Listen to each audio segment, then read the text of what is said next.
Kidney fail है, 24 घंटे में एक बार भोजन करते हैं, 9-10 बजे जो मिला बस, रात्रि में एक कवल भी नहीं, जो दवा मिली वो दवा खा ली। हम पाने के लिए नहीं जी रहे, हम जीने के लिए पा रहे हैं, और जी रहे हैं भगवान के लिए। ये बता रहे हैं कि जब तुम स्वस्थ हो तो तुम क्यों नहीं ऐसा कर सकते। भगवान के लिए तुम्हारा जीवन है, थोड़ा अन्न पा के देखो, धुआंधार भजन होगा। रोज कदम लड़खड़ाते हैं इधर आने के लिए, एकांत शांत बैठे। इससे बढ़कर के क्या होगा? जो चल रहा है उसको रोक करके और कुछ क्या जानना है। अब हमको कुछ पढ़ना थोड़ी है, कोई सिद्धांत थोड़ी जानने है, हमको कोई चलना थोड़ी कि अब हमको क्या चलना है, कैसे, सब हो गया है। बस इतना जो चल रहा है उसको देखते रहे, उसको सुनते रहे।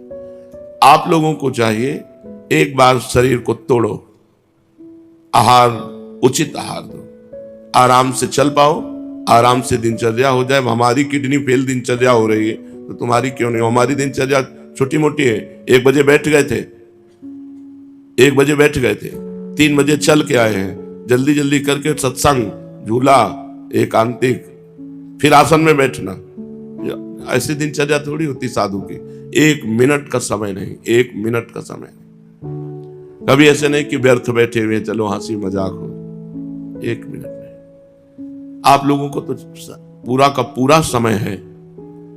अगर स्वयं के भोक्ता बनोगे तब तो फिर गड़बड़। स्वयं में कोई भूख को अन्न चाहिए, जिस इंद्री को जितना विषय धर्मयुक्त चाहिए उतना दे दो थोड़ा, और खूब भजन करो। भजन से सब मन शांत हो जाएगा। भजन नहीं करोगे तो सुन लो और सुना लो, कोई फर्क नहीं पड़ेगा इस मन पे।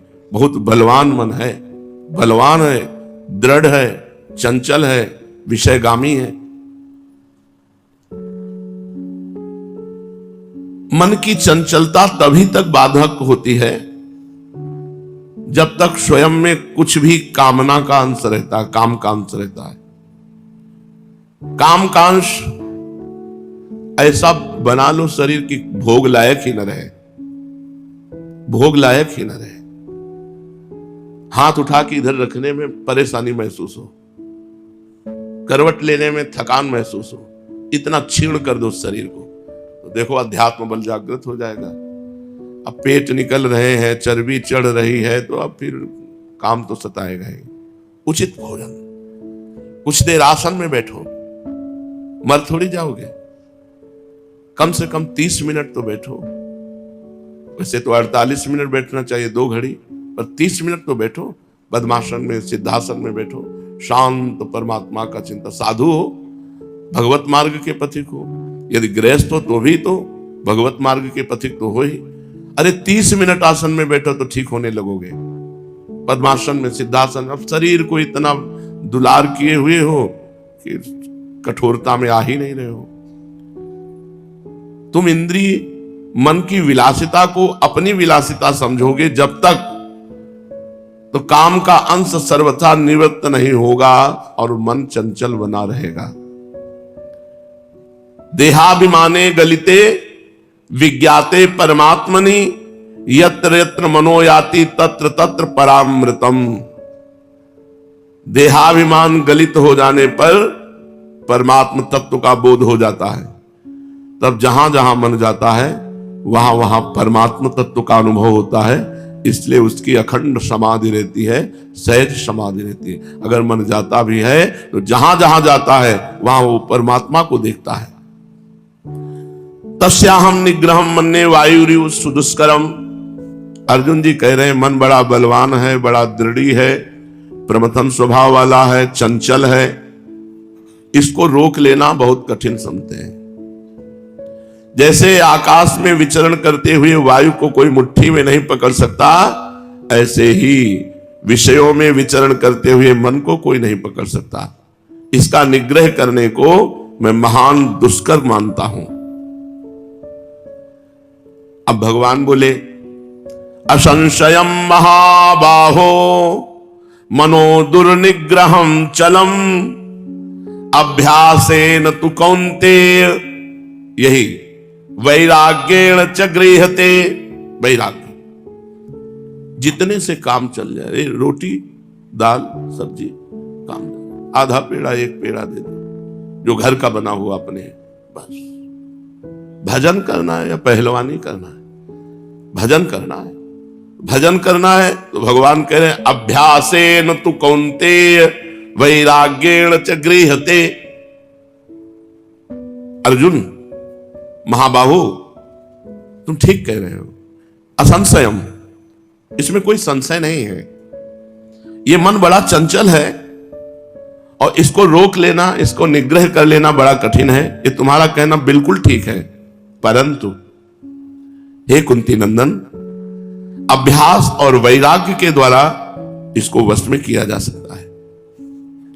असंशयम महाबाहो मनो दुर्निग्रहम चलम। महाबाहो का संबोधन वीरता से है। तुम वीर पुरुष हो, तुम बस में कर सकते हो। ये अर्जुन के लिए नहीं कह रहे, सबके लिए कह रहे। भगवान के अंश हो, भगवान ने तुम्हें भगवत प्राप्ति के लिए पूरी सामग्री दी है। इसको अभ्यास के द्वारा और वैराग्य के द्वारा, दो जरूरी है। अभ्यास करते हुए कभी उकताना नहीं चाहिए, धैर्य पूर्वक, वीरता पूर्वक। चंचलता के कारण मन का वश में करना बड़ा कठिन बताया। उसी बात पर भगवान कहते हैं कि तुम जो कहते हो वो असंशयम, एकदम ठीक है, निसंदिग्ध बात, इसमें असंशयम, कोई संशय नहीं है। मन बड़ा चंचल है, इसको वश में करना बड़ा कठिन है, पर वश में किया जा सकता है। तू माने परंतु इसे वश में किया जा सकता है। कैसे? अभ्यासेन तु कौन्तेय वैराग्येण च गृह्यते। अर्जुन की माता कुंती बहुत विवेकवती तथा भोगों से विरक्त रहने वाली है, इसलिए कुंती माता का संबंध स्थापित करते हुए कौन्तेय कह के भगवान ने कि तुम एक महापुरुष के बेटा हो, ऐसा ना कहो कि तुम मन को वश में नहीं कर सकते। कुंती ने भगवान श्री कृष्ण से विपत्ति पल पल में मांगी थी कि हर पल विपत्ति रहे। ऐसी तुम मां के बेटे हो कि जो हर पल विपत्ति मांगती है। ऐसा वरदान मांगने वाला इतिहास में नहीं मिलता कि जो भगवान से दुख और विपत्ति मांगे। इसलिए भगवान ने कौन्तेय संबोधन देकर भगवान अर्जुन को कुंती माता की याद दिलाते हैं कि जैसे तुम्हारी माता कुंती बड़ी विरक्त है, ऐसे ही तुम भी संसार से विरक्त होकर परमात्मा में लगो। मन को संसार से हटाकर परमात्मा में लगाओ। भगवान ने दो बातें बताई, अभ्यास और वैराग्य। अभ्यास, पीछे 8 सूत्र बताए गए थे अभ्यास के। अपने लक्ष्य से मन हटकर जब जाए तो उसे बार बार हटा करके लक्ष्य में लगाना, या जहां मन जाए वहीं भगवान का भाव करना। इस तरह से 8 सूत्र बताए गए थे। तो अभ्यास बार बार करने से सिद्धि प्राप्त हो जाती है, अर्थात मन वश में हो जाता है। नियत समय पे, पहले आज भी उतने समय स्नान होता है पर वो दिनचर्या नहीं है। 2 बजे दोपहर के स्नान करके बैठ जाते थे आसन में। तो स्नान करते ही नशा चढ़ जाता था। अगर हमें किसी से बात करनी पड़ती थी तो हमारी आंखें नहीं खुलती थी, समाधि की तरफ हमारी वृत्ति हो जाती थी, शांत एकदम। समय का इतना बड़ा प्रभाव कि उस समय ध्यान का है। अगर आवश्यकता पड़ी बात करने की तो बात करने की हिम्मत नहीं होती थी, बार बार मन डूब जाता था। नियत समय पर निरंतर नाम रूप लीला धाम। अपने पास अस्त्र हैं, जैसे एक अस्त्रवेत्ता के पास तुड़ीर में बहुत से बाण होते हैं, ऐसे साधक के पास मन को लगाने के लिए बहुत सी बातें होनी चाहिए। कोई एक बात में नहीं लगेगा। पवित्र मंत्र चल रहा है, देखा कि मंत्र से थक रहा है, राधा वल्लभ से हरिवंश, राधा वल्लभ से हरिवंश, राधा वल्लभ से, देखा इसमें भी अरुचि कर रहा है, चलो चतुराशी जी में, चलो सुधा निधि में, चलो सेवक वाणी में, देखा इसमें भी थक रहा है, कहीं लगने, चलो सत्संग सुनते हैं। हमारे पास ऐसे बाण होने चाहिए, जैसे एक अस्त्रवेत्ता के पास एक बाण काम नहीं किया तो दूसरा बाण, तीसरा बाण, चौथे में तो लग ही जाएगा। ऐसे हमारे पास कई सूत्र होने चाहिए। जब कहीं नहीं लग रहा तो फंसा दिया राधा राधा राधा राधा राधा राधा राधा नाम में फंसा दे। हमको इसको छोड़ना नहीं है, बख्शना नहीं है। नियत समय पर आसन में बैठने का अभ्यास और निरंतर इसको भगवान में लगाने का अभ्यास। इसका नशा चढ़ जाएगा और जिस दिन मन ने पकड़ लिया मंत्र और नाम, फिर आप निहाल हो जाओगे, आपको निहाल कर देगा। इसका स्वभाव है, जिसे पकड़ता छोड़ता नहीं, जिसे विषयों को पकड़ा तो छोड़ नहीं रहा। और एक बार भगवान के नाम रूप को पकड़ा दो और ये पकड़ ले सही ढंग से, फिर आप विषयों में बैठे रहो तो भी नहीं, विषयों में बैठे रहो तो भी मन विषय में नहीं जाएगा। जैसे मंदिर में बैठे रहो तो भी भगवान में मन नहीं जाएगा, विषय में ही जाएगा। ऐसे विषयों में बैठे रहो तो मन भगवान में ही जाएगा। एक बार इसे पकड़ाओ अभ्यास के द्वारा और वैराग्य निरंतर लगाया जाए, रोजाना लगाया जाए, हर क्षण लगाया जाए। कभी अभ्यास किया कभी नहीं किया, ऐसे कोई योग सफल नहीं होता। तात्पर्य है अभ्यास निरंतर होना चाहिए, नित्य होना चाहिए, प्रतिपल होना चाहिए। अपने ध्येय में अर्थात लक्ष्य में अर्थात प्रभु में महत्व बुद्धि होनी चाहिए। प्रभु के नाम में हमें कुछ अनुभव नहीं करना, आनंद आ रहा है कि नहीं आ रहा, सिद्धि आ रही कि नहीं आ रही, भगवान आ रहे कि नहीं आ रहे, हमारा मन लग रहा है कि नहीं, बस ये तो सब अपने आप आ जाएगा। ये फल है, कर्मण्येवाधिकार रस्ते मां फलेषु कदाचन। ये सब फल का चिंतन ना करो, नहीं तो मन उकता जाएगा, मन निराश हो जाएगा। यार इतने दिन से मेहनत कर रहे हैं, कोई दिव्य स्वप्न भी नहीं आ रहा है, भगवान की तो बात जाने दो, कोई अच्छा स्वप्न भी नहीं आ रहा है, परेशान। हमें परेशान नहीं होना। हमारा कर्तव्य है बार बार विषय में जाते हुए मन को हटाकर प्रभु में लगाना। बस हमें अपने कर्तव्य की तरफ देखना, प्रभु अपना जाने। तात्पर्य है अभ्यास निरंतर होना चाहिए, अपने साधन में महत्व होना चाहिए। इस तरह अभ्यास करने से अभ्यास दृढ़ हो जाता है। अपना जो लक्ष्य बनाया उसमें मनोवृत्ति को लगाए, दूसरी वृत्ति आ जाए, दूसरा कुछ भी चिंतन आ जाए, उसकी उपेक्षा कर दे, उदासीन हो जाए। कोई घटना, कोई परिस्थिति, कोई भोग, आवश्यक थोड़ी कि केवल भोगों की तरफ ही मन जाए। कोई घटना तुम्हारे मन को घसीट सकती है, कोई भोग भगवान से विमुख कर सकता है। तो जहां जहां मन चला जाए वहां वहां से अपने मन को अपने लक्ष्य में लगाओ। जब साधक ध्यान करने बैठे तो सबसे पहले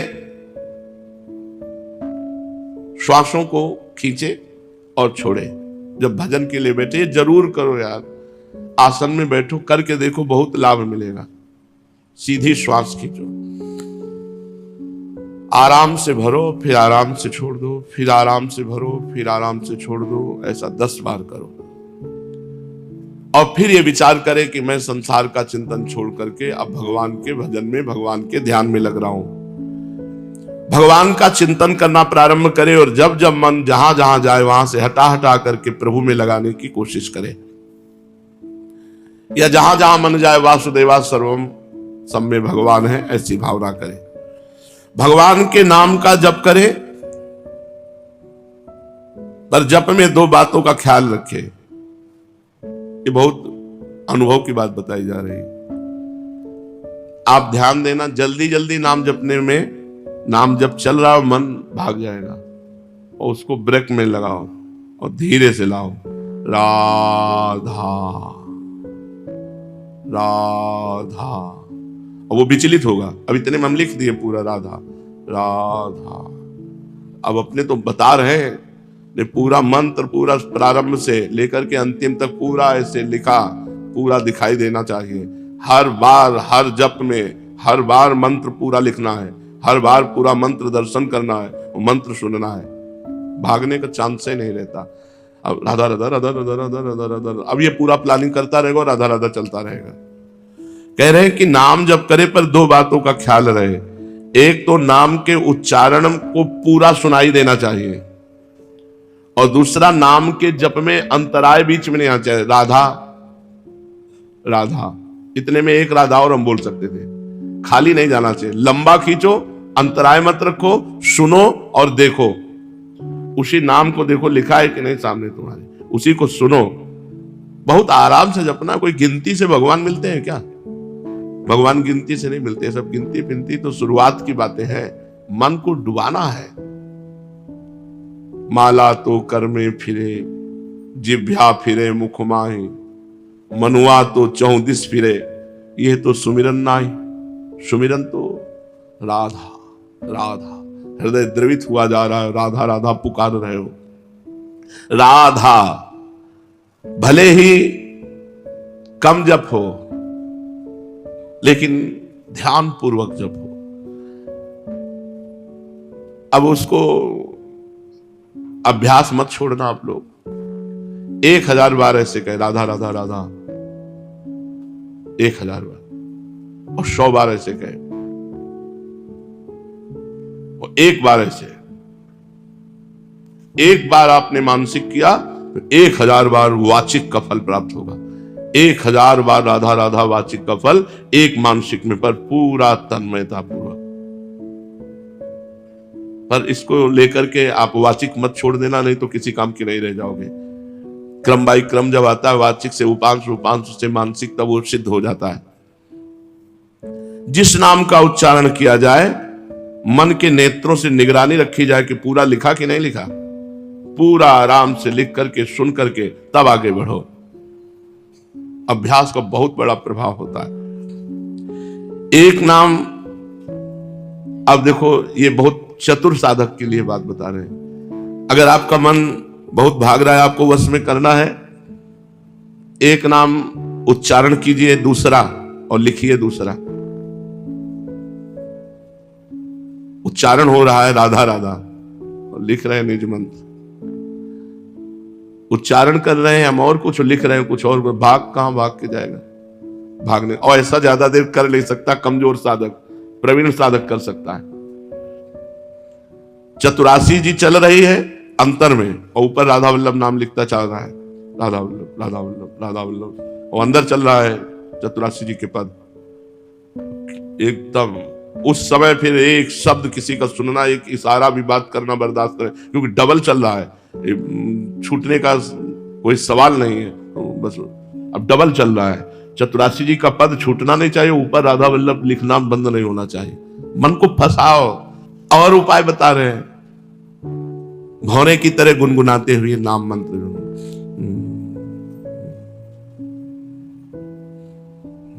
बस गुनगुना रहे हैं, अंदर निज मंत्र चल रहा है, उसको दिमाग में पूरे छाए हुए हैं। और बता रहे हैं उपाय, राग रागिनियों की धुन में मिला करके,